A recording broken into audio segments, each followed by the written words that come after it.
This ABC 15 Flash Briefing is sponsored by Sanderson Ford. Straight up. Happy Friday. I'm Kaylee O'Kelly with your top stories from ABC15 Arizona. As thousands of people get vaccinated every day, the rate of COVID-19 vaccinations is not only important for saving lives and getting back to normal, it could also play a role in whether these vaccines become something annual, kind of like the flu shot. I think it is conceivable that some version of that will actually occur. We don't know about that. What we would hope to do would be to get the level of infection so low that the circulation of virus will not have the opportunity from season to season or year to year to essentially change. Dr. Anthony Fauci there saying, well, it's still too early to tell if COVID might be a seasonal issue. There are ways to prevent it. Vaccinations not only in the U.S. but around the world could mean the difference. And he says you have to crush the virus globally in order to squash the chances of it mutating season to season. Okay, let's talk about the flu here in Arizona. Many of you probably think, well, what's that? We haven't heard much about it, right?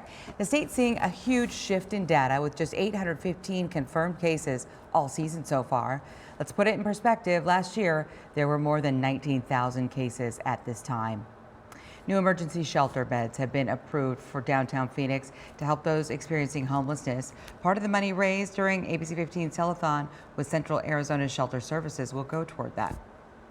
It's too much money to even go into getting an apartment today.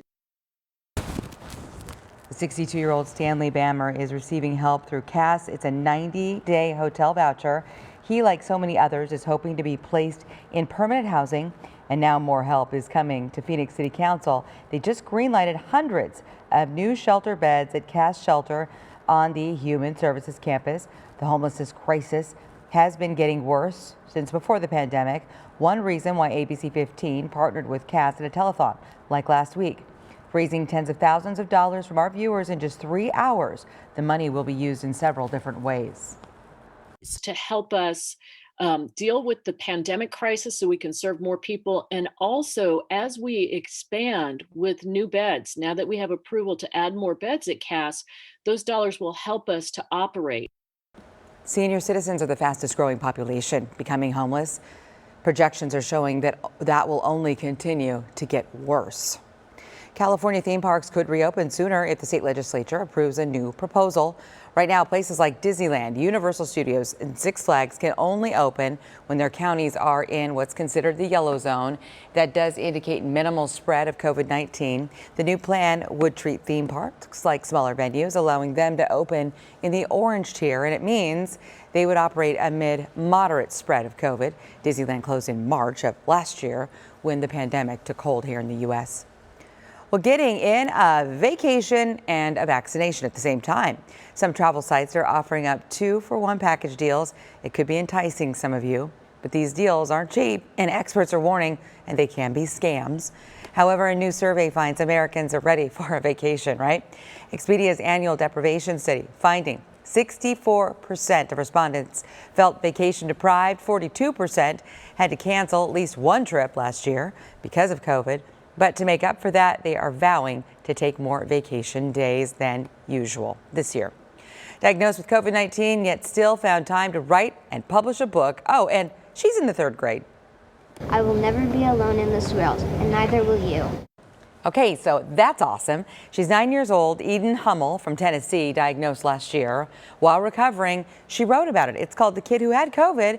She talks about her experience, her symptoms, and eventually her recovery. I felt a little bit lonely knowing that I had it and no one could tell me what it was like because I don't know anyone that did have it. The book is available on Amazon right now for under $10. You can pre-order it since it is set to be released February 21st.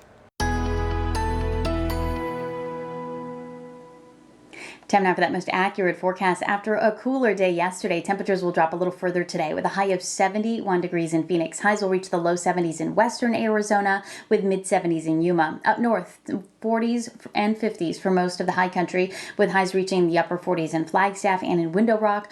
Show Low reaching the low 50s today. Payson and Sedona in the upper 50s. We still have some northerly winds, which means more breezes for the upper Colorado River Valley. Those winds still ushering in some of that dry air, so it's going to stay sunny and dry today and tomorrow. We'll see a few high clouds drifting in this weekend, late Sunday, but still no rain in sight for the weekend. And next week, we've got more clouds heading our way, a few weak disturbances, but at this point, our 7-day forecast is looking dry and pretty mild too, but pretty gorgeous compared to what other folks are dealing with in parts of the country. Highs will reach the low 70s today, low to mid 70s through the weekend, and then will be partly cloudy with highs in the mid 70s next week. And for the latest headlines, weather, and traffic, head to ABC15.com or download our free mobile app. This ABC 15 Flash Briefing is sponsored by Sanderson Ford. Straight up.